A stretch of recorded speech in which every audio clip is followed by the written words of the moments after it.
할렐루야. 오늘 하나님께서 우리에게 귀한 은혜의 시간을 허락하시고 믿음의 역사를 이루게 하신 줄을 믿습니다. 말씀을 전하기 시작을 하면서 먼저 우리 자신에게 한번 이런 질문을 던져볼까요? 나는 행복한 사람입니까? 하고 우리 스스로에게 한번 질문을 던져보시면서 오늘 말씀을 선포하도록 하겠습니다. 함께 한번 우리 스스로에게 질문을 던져봅니다. 나는 행복한 사람입니까? 행복한 사람입니까? 당신은 행복한 사람입니까? 이렇게 물어봐야 되는데 남의 행복은 상관이 없고 내가 주 안에서 주님이 주시는 행복이 있느냐라고 우리 스스로에게 질문을 던졌어요. 아니면 내가 행복한 삶을 살고 있는지 불행한 삶을 살고 있는지 아마 자신에게 던진 이 질문에 대해서 각자에게 답이 나왔을 줄로 믿습니다. 그런데 우리의 삶은 늘 행복해야 하는 그런 삶을 살기를 원하죠. 또 그런 삶을 누리기를 원합니다. 그러면 우리가 어떻게 해야 우리 인생들 하나님 앞에 행복한 삶을 살 수 있을까? 그 답을 오늘 본문의 말씀에서 좀 찾아보기 원합니다. 자, 그런데 성경은 우리가 하나님 앞에서 행복한 자로서의 삶을 살기 위해서 어떻게 삶을 살아야 되느냐, 지혜를 얻고 명철을 힘써 지키는 자만이 인생의 참된 행복을 얻을 수 있다라고 말씀하고 있어요. 자, 오늘 본문의 말씀 8절에 있는 말씀입니다. 함께 읽어보도록 합니다. 시작. 지혜를 얻는 자는 자기 영혼을 사랑하고 명철을 지키는 자는 복을 얻느니라. 자, 여기에서 지혜라고 하는 말로 번역된 원문의 표현에는 문자적으로는 마음이라는 뜻을 말하는 것인데 이것은 인간의 지정의를 포괄하는 사람의 내면의 모든 것들을 지칭하는 표현입니다. 그런데 마음을 이처럼 지혜와 같은 의미의 말로 사용한 이유가 뭘까? 지혜의 근원이신 여호와를 경외하는 인생들의 의지와 감정이 그 사람의 어떻게 마음으로부터 나오기 때문이죠. 인생이 하나님의 은혜로 구원을 받는 것도 그 사람의 마음에서 나오는 고백을 통해서 이루어지는 것입니다. 성경은 로마서 10장 9절에서 말씀하시기를 내가 만일 내 입으로 예수를 주로 시인하며 또 하나님께서 그를 죽은 자 가운데서 살리신 것을 내 마음이 믿으면 구원을 얻으리라 하겠습니다. 오직 하나님을 경외함으로 얻을 수 있는 신앙의 지혜는 인간의 영혼과 그 다음에 그 구원과 축복의 근거가 된다라고 하는 것을 생각해 볼 때 그런 것들을 얻기 위해서 애쓰는 사람이야말로 진정 자기의 영혼을 사랑하는 사람이라고 하기에 부족함이 없다라는 것이죠. 요즘 우리가 살아가고 있는 이 시대에 아주 유행하는 단어가 하나 생겼죠. 뭐죠? 웰빙이라는 단어가 아주 유행을 하고 있죠. 웰빙 말은 굉장히 많이 하는데 웰빙이라고 하는 말의 의미가 뭘까요? 이 말은 사전적인 의미로는 복지, 안녕, 행복이라고 하는 말을 뜻을 담고 있어요. 순수한 우리 말로는 참살이라고 이야기를 하고 있습니다. 즉 물질적인 풍요에 치우치는 첨단화된 산업, 사회 속에서 육체와 정신의 그런 어떤 든든함을 위해서 건강하게 하고 조화로운 결합을 추구하는 새로운 삶의 방식이나 문화의 현상이다라고 할 수 있겠죠. 자, 이 말에 대한 유래는 정확하지는 않지만 1960년대 미국에서 시작된 히피주의의 연관성을 찾기도 하고 환경 친화적, 그 다음에 생태학적, 에너지 효율적 제품을 선호하는 로아스족에 의해서도 시작이 됐다라는 이야기도 있습니다.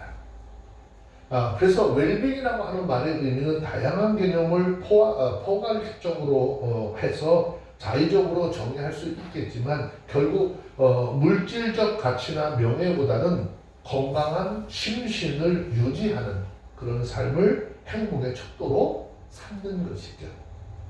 우리나라에서는 2003년 후반부터 이른바 이제 웰빙이라고 하는 그 통이 일어나기를 시작을 했습니다. 이러한 삶을 추구하는 사람들을 웰빙족이라 그랬어요. 맨날 차에다가 보따리 바리바리 싸가지고 밖에서 나가는 사람들을 캠핑족이라 그러죠. 자, 여기 웰빙족이라고 부르는 이 사람의 구체적인 생활면에서는 어떻게 보면 육류 대신 생선과 유기농산물을 선호하고 뭐 단전호흡이라든지 요가 등 명상과 어떤 요법과 그 다음에 여행, 등산, 독서 이런 것들을 취미생활로 해서 심신의 건강을 추구하는 것들이 특징이라고 할 수 있어요. 그래서 이런 사람들은 대부분 보면 물을 한 컵 먹어도 아니 또 밥 한 끼를 먹을 때도 다 어떻게 건강을 위해서 건강하는 이야기를 아주 하면서 신경을 써요. 자, 그래서 몸에 좋다면 이런 사람들이 큰 돈을 쓰기도 마다하지 않아요. 수고도 감내하는 열심을 가지고 있어요. 그들이 이처럼 지대한 관심과 노력을 마다하지 않는 이유는 뭐죠? 이것이 진정 자신을 사랑하고 이것이 자신의 행복한 미래를 보장하는 길이다라고 믿고 있기 때문이죠. 근데 착각하는 것이 하나 있어요. 인생의 호흡은 하나님께서 주관하시는 것.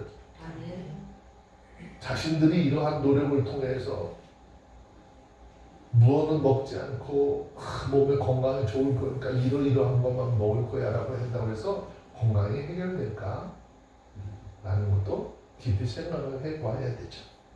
자, 그런데 여기 굉장히 중요한 질문 하나 툭 던지면서 시작해요. 여러분, 육신의 만족을 누리고 건강하다고 해서 행복할까?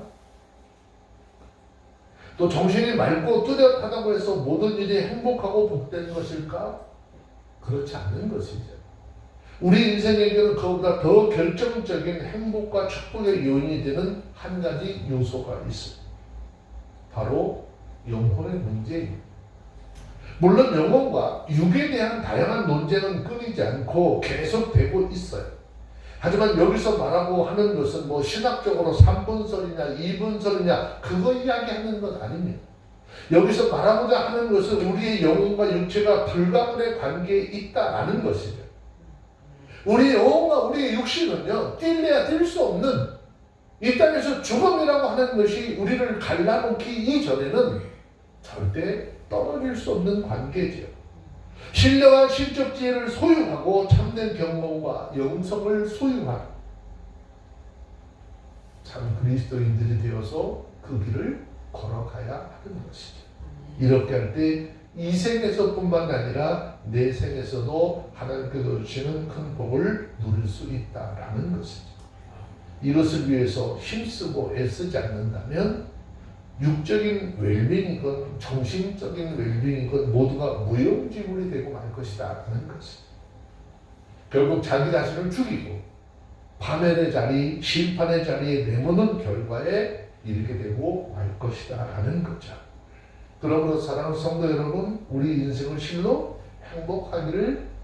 행복한 삶을 살길 원한다라고 한다면 육적인 정신적인 건강도 중요하지만 무엇보다도 하나님을 아는 신령한 지혜와 명철을 저와 여러분들의 내면에 간직을 하고 그 지혜의 가르침을 따라 살아가는 하나님의 사람들이 되어주시길 바랍니다. 그리고 그 삶을 살려고 최대한 노력을 해야 하는 것이죠. 그리스도인들은 이것을 통해서 우리에게 주어지는 행복을 소유해야 하는 것입니다. 그리고 이것을 통해서 금생뿐만 아니라 내세에 이르기까지 영원토록 쇠하지 않고 끊어지지 않을 진정한 행복의 삶을 누릴 수 있는 우리 모두가 되어주시기를 바랍니다. 여러분, 그래서 성경은 이야기합니다. 이 하나님을 아는 지혜, 말씀을 가르침을 통해서 얻어지는 지혜가 얼마나 큰지, 자, 전도서 7장 19절에 있는 말씀 한 절 봅시다. 네, 전도서 7장 19절. 네, 찾으셨으면 다 같이 함성으로 한번 읽어볼게요. 시작. 지혜가 제자로 성 가운데 열 유섭다 눈물이 있게 하느니라. 아멘. 자, 지혜가 지혜자로 그랬어요. 하나님을 아는 지식으로 충만한 사람은 여기 성호 가운데 유사는 뭐죠? 그 당시에 지략가들이고 국민들의 어떤 삶을 올바른 길로 인도하는 그런 민족 지도자와 같은 그런 사람들이거든요. 그런데 이 사람이 10사람이 합친 것보다 더 크다는 거예요. 우리가 세상적인 지식 굉장히 중요하지만 세상적인 지식보다도 더 중요한 것이요, 하나님을 알아가는 것이고 하나님의 말씀의 가르침을 쫓아 살아가는 것입니다. 그렇게 할 때 우리의 삶에는 평안이 약속되고 큰 기쁨의 역사를 이루어갈 수 있습니다. 자, 두 번째는요, 행복한 삶을 살기 위해서 어떻게 해야 될까요? 자신의 감정, 자신에게 일어나는 분노를 어떻게 잘 다스릴 줄 알아야 된다고 했어요. 자, 11절 말씀을 좀 내려가서 봅시다. 함께 읽습니다. 11절 읽습니다. 시작. 노하기를 더디하는 것이 사람의 슬기요 허물을 용서하는 것이 자기의 영광이니라. 자, 노하기를 뭐 하는 것? 더디하는 것이 그 사람의 슬기라고 그랬어요. 노하기를 더디한다라고 하는 말은요, 화를 참고 막 억제하는 그런 행위, 즉 자기의 감정을 다스린다라는 의미를 담고 있어요. 이처럼 자신의 감정을 다스릴 줄 아는 사람은 세상에서 다른 사람들과 더불어 살아가는 방법을 터득한 사람이고 인생의 이치를 깨달은 그런 사람으로서 아주 슬기롭다라고 이야기할 수 있다는 거죠. 우리 주변을 둘러보면 얼마나 많은 사람들이 자신의 감정을 다스리지 못하고 또 화를 참 내고 분통을 터뜨리는 삶을 사는지 모르죠. 또 아주 사소해 보이는 일에서조차 사람들이 납득할 수 없을 만큼 정말 크게 분노를 쏟아내고 아주 사소한 일로 보이는 일에도 아주 분통을 터뜨리는 이런 사람들이 너무나 많이 있습니다. 하지만 여러분, 과연 이런 사람들이 세상을 슬기롭게 살 수 있을까? 성공하는 삶, 또 다른 사람에게 존경받는 삶을 살아갈 수 있을까? 성경은 결국 그럴 수 없다라고 말씀하고 있는 겁니다. 아무리 뛰어난 능력과 힘을 가졌다 할지라도 자기 스스로의 감정을 다스리지 못하고 쉽게 분노하고 화를 낸다면 그 사람들은 다른 사람들로부터 외면을 받게 될 것입니다. 스스로 많은 사람들과 원수를 맺게 되는 결과에 이르고 결국 멸시와 비난의 대상이 되고 말 것이다 라는 거죠. 오늘 이 말씀을 통해서도 우리의 삶을 한번 이렇게 살펴봐야 돼요. 내가 내 주변의 수많은 사람들로부터 멸시와 비난의 대상이 되고 있는지 아니면 칭찬의 대상이 되고 있는지, 말씀의 가르침을 통해서 이 말씀의 거울이라고 하는 거울을 통해서 우리의 삶, 우리의 모습들을 돌이켜보고 고칠 수 있는 은혜가 주어지기를 주의 이름으로 축원합니다. 미국 어느 작은 마을에 한 중년 부인이 고아원을 만들어서 아주 어린 아이들을 잘 돌보고 있었어요. 근데 예나 지금이라고 했잖아요. 고아원을 운영하는 데는 참 물질적인 필요가 참 많이 필요하잖아요. 근데 이제 그 지원하는 것들이 잘 되지 않으니까 이 부인이 모금함을 직접 들고 이제 모금함을 가지고 거리에 나섰어요. 모금이 잘 되지 않으니까 이분이 어느 날 길거리 지나가는데 호프 집에 문이 열려져 있고 사람들이 앉아서 떠들고 있는 모습을 보게 되죠. 그래서 이제 안에 들어가 봤더니 많은 사람들이 무리를 지어서 흥청거리고 있어요. 다가 이 부인이 들어가서 어떤 손님에게 다가갔어요. 부모 없는 아이들을 케어하고 있는데 좀 도와주세요. 큰 것이 문제가 아니라 작은 정성이라도 아이들에게는 큰 보탬이 됩니다 라고 얘기했어요. 근데 이 사람이 이 여인을 보면서 기분이 굉장히 좋지 않았어요.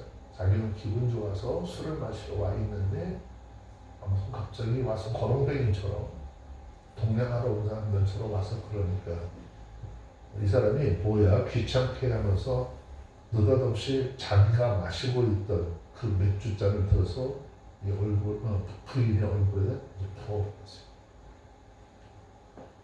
자, 근데 그 순간에 그 홀 안에 있던 사람들의 시선이 전부 다 누구에게 갔을까요? 이 여인에게 간 거예요.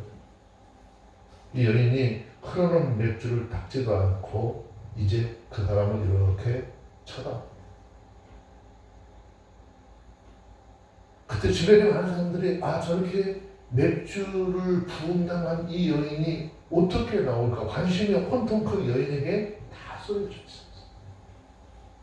근데 이 여인은 얼마나 화가 났을까요? 근데 이분이요 화를 잘 삭혔어요. 그러면서 다시 웃는 모습으로 그 사람한테 찾아왔어요. 선생님 저한테 맥주라도 주셨지 않습니까? 나한테 맥주 주셨는데 우리 딱한 고아 아이들에게 좀 무엇을 주시겠어요?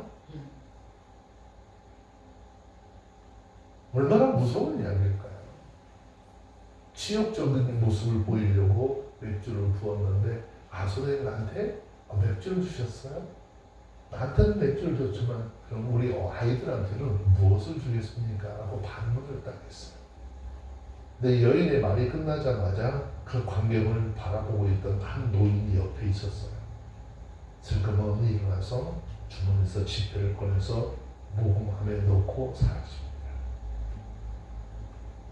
그저 그 모습을 봤던 다른 사람들도 삼삼오오 짝을 지어서 주머니에서 지폐를 넣어서 모금함에 돈을 넣기 시작합니다. 그런데 정작 그렇게 난폭하게 했던 그 사람 부끄러운 표정을 감추지 못한 채 부인 옆으로 와서 부끄럽습니다. 저의 잘못을 좀 용서해 주세요 라고 이야기하고 일부에 그런 그 기부금을 모금함에 넣고 빠져나가요. 순간의 분노에도 자기 감정을 억누르고 정말 아름다운 언어를 사용했던 이 여인이 인내심이 끝내 많은 사람들을 어떻게 감동시켰다라는 것이죠. 여러분 우리 자신의 감정을 다스리고 인내하는 사람은요 사람을 감동시켜서 세상의 승리자가 될 것이다 라는 것이죠. 자, 솔로몬 통해서 말씀하죠. 잠언 16장 32절의 말씀을 보시면 잠언 16장 32절 말씀에 보면 사람이 노하기를 더디하는 자가 용사보다 낫다 그랬거든요. 자기 마음을 다스리는 자가 성을 빼앗는 것보다 낫다 그랬는데 한번 봅시다. 잠언 16장 32절 읽습니다. 시작. 노하기를 더디하는 자는 용사보다 낫고 자기 마음을 다스리는 자는 성을 빼앗는 자보다 나으니라. 네, 자기의 감정을 다스리는 사람은요 굉장히 큰 용사, 전투에서 굉장히 큰 힘을 발휘할 수 있는 그런 사람보다 낫고 큰 성을 빼앗는 사람보다도 나은 사람이라. 또 전도서 7장 9절에 보면 급한 마음으로 노를 바라지 말라. 노는 우매자의 품에 머무릅니다. 그러니까 우리가 화를 잘 내고 이렇게 하는 것은 결국 우리가 하나님 앞에서 우매자라고 하는 것을 드러내는 것이라는 거예요. 그래서 오늘 이 귀한 말씀을 통해서 우리 모두가 평소 삶 속에서 우리에게 분노의 감정들이 생겨났을 때 그것을 얼마나 잘 다스리고 오래 참는 그런 하나님의 사람인지 돌아보라는 것이죠. 그리고 우리가 나는 여태 그런 삶을 살지 못했는데 이제부터라도 어떻게 나는 그런 삶을 살아야 되겠다 하고 다짐하고 결단하고 그것을 실천하는 그런 시간이 되어지기를 주의 이름으로 축원합니다. 그렇게 할 때 우리 모두는요 우리의 자신과 우리들의 삶을 무너뜨리기 위해서 우리의 감정을 집요하게 파고들고 공격하는 이 강한 대적들을 파하는 인생의 진정한 승리자로 든든히 서게 될 줄로 믿습니다. 세 번째, 오늘 행복한 삶을 살기 위해서 우리 삶 속에 자녀들이 있잖아요. 그 자녀들을 미련함 속에 거하도록 방치하지 말라고 그랬어요. 자녀를 미련한 것에 방치하는 것은요 감당치 못할 재앙을 자초하는 것이다 라는 것이. 자, 11절에 있는 말씀 내려가서 함께 보도록 하겠습니다. 13절입니다. 죄송합니다. 13절 읽습니다. 시작. 미련한 아들은 그와는 재앙이며 다투는 아내는 이어 떨어지는 물방울이니라. 자, 이 말은 일반적으로 이스라엘 백성들이 생각하는 자녀에 대한 관점에 비교해 볼 때 어떻게 정반대의 내용으로 지금 말씀을 하고 있는 것이죠. 고대 근동지방에서는요 후손의 번성을 사람이 누릴 수 있는 최대의 축복이자 영광 중의 하나로 여겼습니다. 이것이 이스라엘 당시에 이스라엘 백성들에게도 동일하게 같은 의미로 적용이 되었어요. 그런데 자, 이스라엘 백성들 자녀를 하나님이 주신 분복이고 상급으로 여겼죠. 따라서 한 가정에 존재하는 아들은 그 자체가 어떻게 하나님께서 우리에게 주신 축복이고 축복의 산물이야 라고 여겼어요. 그런데 오늘 말씀에서는요, 그러한 아들이 아비에게 어떻게 뭐가 될 수 있어? 재앙이 될 수 있대요. 그러면 이러한 경우는 어떤 경우에 해당이 될까? 바로 그 아들이 미련할 때라는 거예요. 자, 이 사실은요, 솔로몬이 단독적으로 내린 결론이니까 솔로몬이 단독적으로 내린 결론이 아니에요. 성경은 미련한 자녀들, 즉 하나님으로부터 말미암는 신령한 지혜가 없는 자녀들이 부모에게 얼마나 큰 비극적인 삶을 초래하게 하는지 여러 곳에서 증거하고 있습니다. 대표적인 인물은요, 사무엘상에 등장하는 엘리의 두 아들 홈리와 빈하스 이야기를 통해서 우리가 알 수 있죠. 이 당시에 엘리라고 하는 사람은요, 이스라엘 사람들에 있어서는 대단히 존경받는 제사장이죠. 그리고 이스라엘이라고 하는 그 나라 전체에 굉장히 큰 영향력을 끼쳤던 사사입니다.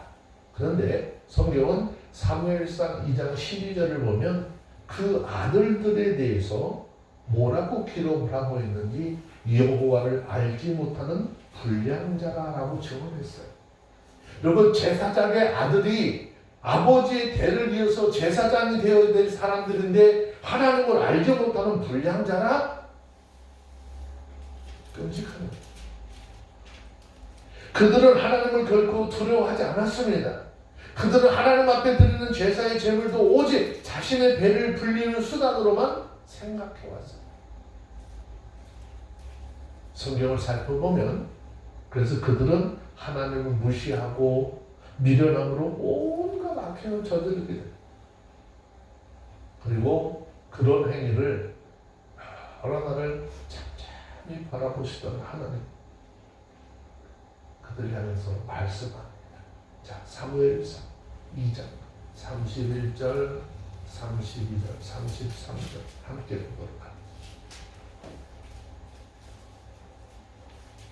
찾으셔서는 사무엘상 2장 31절부터 33절까지 읽습니다. 시작. 보라, 내가 내 팔과 내 조상의 지퍼를 끊어 내 집에 노인이 하나도 없게 하는 날이 이를지라. 이스라엘에게 모든 복을 베푸는 중에 너는 내 최초의 환난을 벗으시오. 내 집에 영원토록 노인이 없을 것이며 내 판에 내가 끊어버리지 아니할 너의 사람이 네 눈을 쇠잔케 하고 내 마음을 슬프게 할 것이요 내 집에 생산하는 노동자가 젊어서 죽는다. 경고의 말씀이에요. 하나님을 알고 하나님을 거룩하게 섬기고 그 하나님의 뜻을 따라 살아야 하고 그 뜻을 전파해야 할 이 사람들이 하나님 앞에 어떻게 불량한 짓을 하고 온갖 악행을 저질렀을 때 하나님은 그를 향해서 이렇게 외쳤잖아요. 근데 이게 말씀으로만 끝나는 게 아니죠. 성경을 읽어보면 이 하나님의 말씀이 그들에게 임해서 한 날 한시에 죽음을 당하게 되죠. 그뿐이 아니에요. 이스라엘과 하나님 사이에 언약을 상징하는 언약궤가 있었는데 이 언약궤를 당시에 할례 없는 이방인인 블레셋 사람들에게 빼앗기는 아주 전대미문의 재앙을 당하게 되는 것입니다. 그야말로 미련한 엘리의 자식들로 인해서 그 가문의 저주가 떨어진 것은 물론 나라 전체가 다시 없을 비참한 비극을 함께 당하게 되었다는 것입니다. 그러면 이들만 그런가요? 이들만 그렇지 않아요. 진실한 아비의 이름을 더럽힌 사무엘의 두 아들 요엘과 아비에가 또 성경을 보면 등장하죠. 다윗의 아들 중에 페류나인 압살롬이 그랬고 이스라엘의 남북으로 갈라지게 그런 사건을 만든 솔로몬의 아들이었던 르호보암이 그런 삶을 살았어요. 그러면 이처럼 미련한 아들은 그 부모, 그 가문, 그 공동체까지 어떻게 해요? 비극을 초래하게 된다는 것이죠. 이를 인해서 잠언, 우리가 그동안 성경을 살펴봤는데 잠언 성경에 보면 여러 곳에서 초달, 회초리, 매 뭐 이런 것들을 아끼지 말라라고 하는 말을 계속 이야기하잖아요. 자녀들로 반드시 밀어나면서 떠나게 해야 된다라고 하는 사실을 반복적으로 강조하고 있는 이유가 바로 여기에 있는 것입니다. 여러분, 우리는 우리의 삶 속에 일어나는 일들에 대해서 사람들이 어때요? 야, 이거는 인지야, 이건 천재지변이야라고 뭐 이야기하잖아요. 물론 사람들 삶 속에는 여러 가지 유형의 천재지변이 일어나므로 때로는 막대한 피해를 입기도 하고 어려움을 당하기도 합니다. 그러나 사람 스스로 자초하는 재앙도 있다라는 것이죠. 사람 스스로가 자초하는 재앙도 있습니다. 그런데 대개는 천재지변보다도 더 큰 해악을 끼치는 것은 사람들이 스스로 자초한 재앙, 곧 인재라고 하는 것이죠. 이래서 오늘 말씀에 지적하고 있는 것처럼 미련한 자녀로 인해서 해악에도 어떻게 적용해 볼 필요가 있는 거지. 여러분, 만일 부모가 자녀들에게 마땅히 가르쳐야 할 하나님에 대한 믿음과 신앙을 또 교양과 훈계로 그들을 잘 양육한다면 그것은 그 자녀를 통해서 그 가정에 약속된 하나님의 축복과 은혜를 풍족히 누리게 되는 길이 될 것이다 라는 거예요.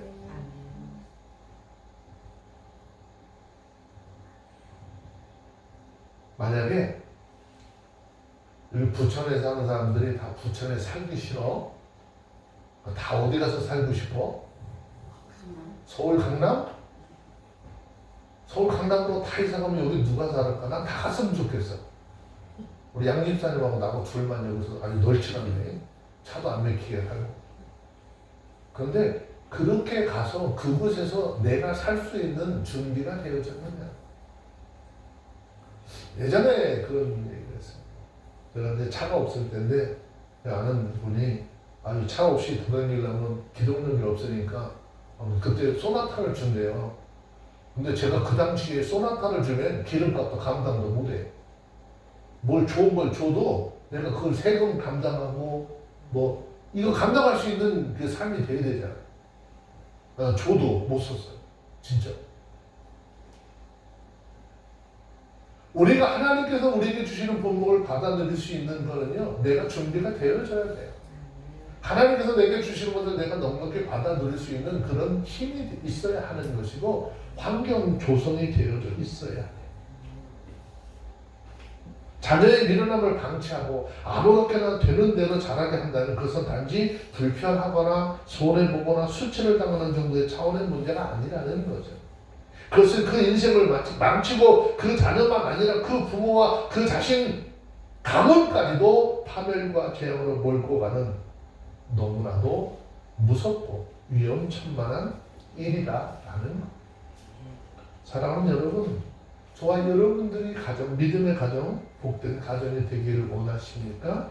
그렇다면 자녀들을 하나님의 말씀으로 잘 양육해서 지금 자신들이 가지고 있는 어리석은 생각들을 깨우치고 신령한 하늘의 지혜를 가르치는데 결코 게으르지 말라라고 하는 것이죠.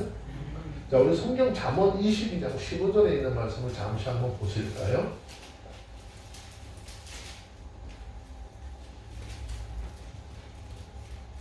잠언 22장 15절에 있는 말씀입니다. 한번 읽습니다. 시작. 아이의 마음에는 미련한 것이 얽혔으나 징계하는 찝찝이를 멀리 쫓아내느라. 자녀들의 삶 속에 마음 속에 일어나는 미련한 것들이 어떻게 잘못된 생각들이 그를 얽어매고 자꾸 잘못된 생각을 갖게 하지만 때로는 하나님의 은혜, 하나님의 사랑으로 징계하고 매를 쫓을 때 그런 것들이 어떻게 쫓겨나게 될 것이다 라는 것입니다. 자녀들의 삶과 미래의 축복과 형통함을 기대한다면 우리 자녀들에게도 주님께서 우리에게 주신 교훈과 훈계로 양육하는 것이 어떻게 힘을 다해야 하는 것입니다.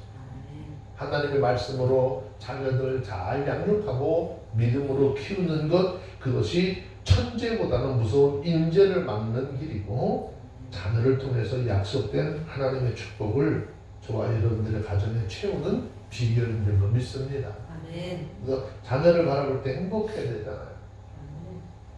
자녀를 바라보는데 계속해서 여러 사람들을 어떻게 괴롭게 하는, 참 웃지 못할 일들이 너무나 많이 생겨나는 것이.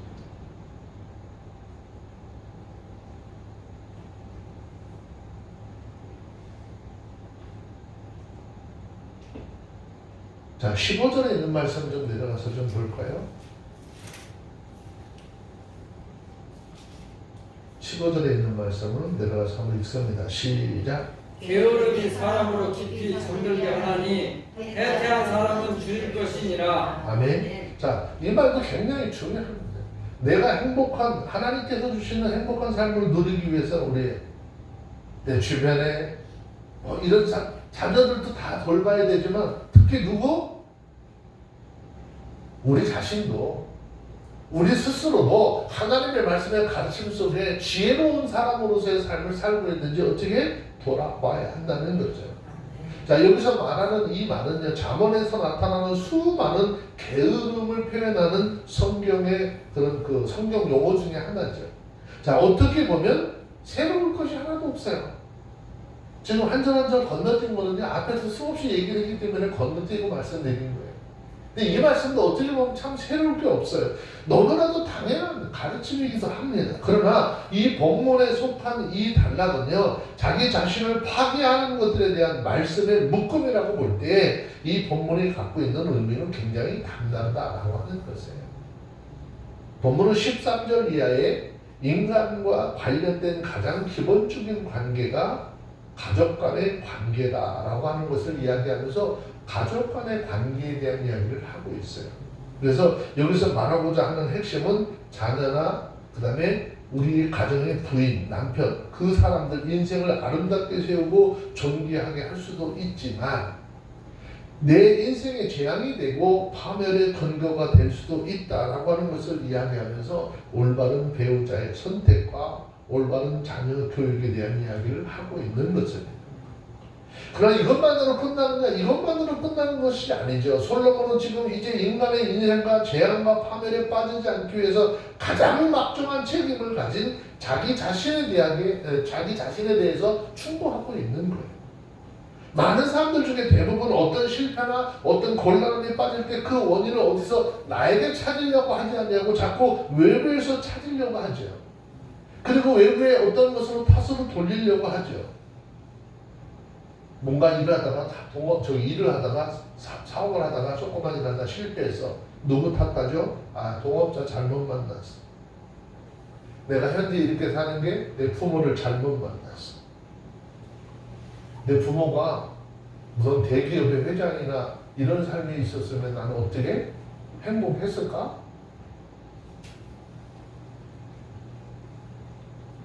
우리의 삶 속에 그런 거잖아요. 우리 같으면 아버지가 모 대학교 총장이고 뭐 대한민국의 뭐 대단한 벼슬자리에 앉았던 사람이라면 어때요? 야, 너 부모 잘 만났다 그렇게 얘기하잖아요. 근데 정작 그는 자기 아버지한테 나한테 해준 게 뭐냐? 그리고 불평 불만을 터뜨리는 그런 사람들도 봐왔거든요. 그럼 결국에 이 문제는 뭐죠? 우리가 바깥으로 보는 문제가 아니라 우리 스스로에게 문제가 있다라고 하는 것을 질문하는 거예요. 내게 주어진 삶의 환경에 만족하지 못하고 다른 것들, 다른 이상 내가 이렇게 만들어지지 못하는 것에 대한 불평과 불만을 계속 하다 보니까 그 속에서 많은 문제들이 우리를 향해서 오는데 그러니까 자꾸 삐뚤어진 길로 갈 수밖에 없어요.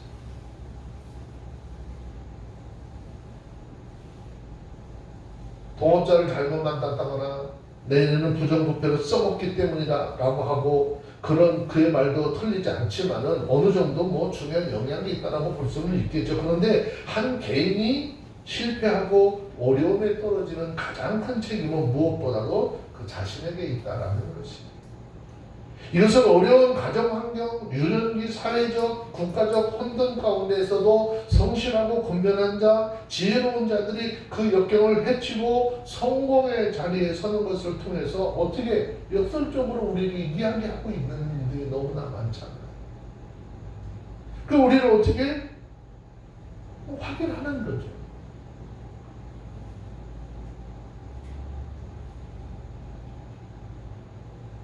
김밥집을 해가지고 김밥을 팔아서 한 달에 매출이 6천만 원? 아니 그 보통 우리가 상상할 수 없는 얘기잖아요. 근데 그 사람은 몇 편 되지도 않는 그런 김밥집을 운영을 하는데 한 달 매출이 6천만 원이래요. 놀라지도 않네? 한 달 매출이 6천만 원이면 어떻게 1년이면 7억 2천. 7억 2천. 그런데 그 사람은 그 좁은 곳에서 그 김밥을 만드는데요. 굉장히 많은 연구를 하는 거예요. 그냥 김밥 한 줄 파는 정도가 아니라 내 가족에게 뭔가를 맛있는 음식을 만들어내겠다라고 하는 그런 일념으로 아주 멋있게 만들었어요. 줄 나란히 서가지고 사가는 거예요.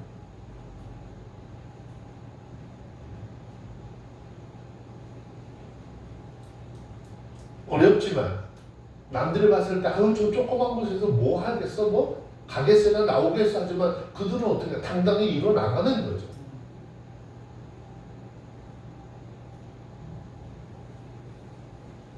이러한 일들은 비단 개인의 성패에만 적용이 될까? 그렇지 않아요. 가정이나 기업, 국가 등 크고 작은 공동체의 경우는 예외 아니라는 거죠. 가정이 분열이 되고 반경이 이르게 될 때 사람들 제각기 이야기해요. 아내는 남편이 무능해서 그렇다라고 하고 남편은 우리 아내가 너무 어리석고 이 가정을 꾸려나가는 사람으로서 자격이 안 되니 이런 얘기가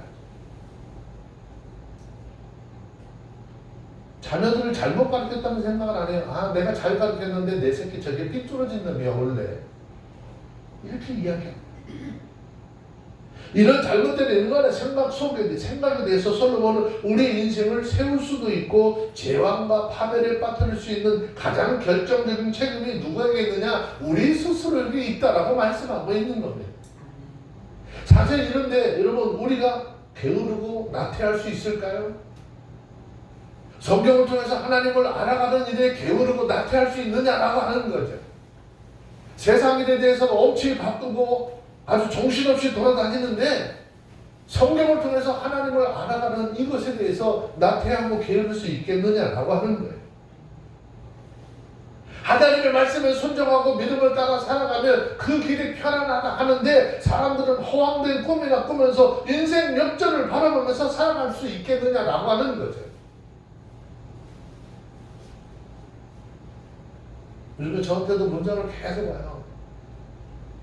1년만 하면은요, 로또 2등 당첨, 3등 3번은 필수적으로 할 수 있도록 해주겠대요. 그 사람들이 뭐 복권 남발을 맞춰서 짜 맞추는 사람들인지 어떻게 이렇게 자신을 했는지. 아, 그럼 본인들이 하면 되잖아요. 본인들이 안 하는 거.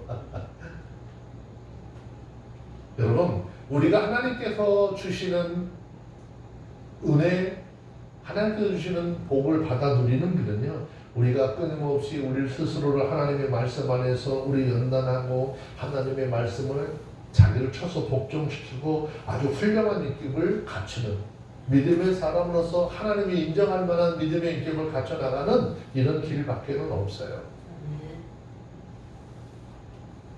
하나님의 말씀의 가르침을 통해 삶에 있어 필요한 재능과 지혜를 소유하고 애쓰는 우리 모두가 되어주시길 바랍니다. 여러분, 우리의 인생의 성패를 좌우하는 원인은 그 누구도 아닌 바로 우리 스스로에게 있다라는 사실을 깨닫게 되시길 바랍니다. 내가 바로 서면 우리의 가정이 바로 서고 내가 더 나아가서 이 사회와 나라와 민족도 바로 세워지게 될 것입니다. 그래서 나태함과 게으름을 벗어버리고 저와 여러분들 자신을 성숙케 하고 지혜롭게 하며 능력 있게 하고자 최선을 다하는 우리 모두가 되어주시길 바랍니다. 자신의 연약함과 완악함을 하나님의 말씀으로 자신을 쳐서 복종시키는 노력을 쉬지 않는 우리의 삶이 돼요. 그래서 하나님의 말씀을 날마다 봐야 되는 이유가 그런 거예요. 하나님의 말씀을 통해서 내가 삐뚤어지고 잘못된 길을 가고 이런 것들을 말씀을 통해서 자꾸 돌아보고 고쳐나가야 하는 거지. 자, 우리 성경 한 문장만 좀 찾아보고 마칩시다. 이사야서 3장 10절 11절.